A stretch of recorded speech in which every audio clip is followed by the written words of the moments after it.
So it's been just over a month since the protests started. Take us over how they built up bit by bit. It's really fascinating because the protests have taken on a momentum of their own and have really, as we've been seeing, really have changed the entire tone of upper officialdom and forced this sort of new narrative on Algeria that no one really expected. I won't say they came out of nowhere, but in a sense they did come out of nowhere, and they've been very persistent. But as you point out earlier, originally they were merely protests demanding that Abdelaziz Bouteflika not run again for a fifth term in office, as he had planned on doing. He's 82 years old. He's been ailing, a lot of him paralyzed, been unable to speak. He hasn't spoken in public in years. He's rarely has been seen in public or even shown really even on state TV, even right to his physical being. When he is shown at ceremonies, it's a picture of him, and it's become called the frame. So he's literally become an absentee president in every sense of the term,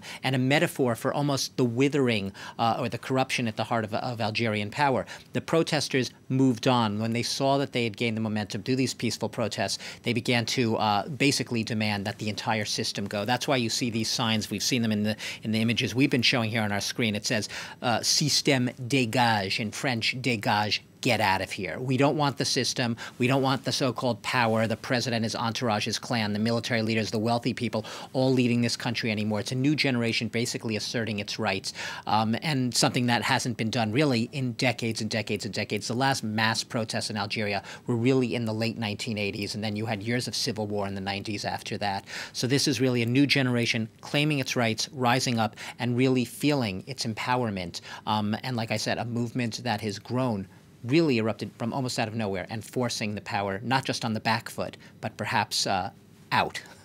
And we've seen pretty big protests here in France as well.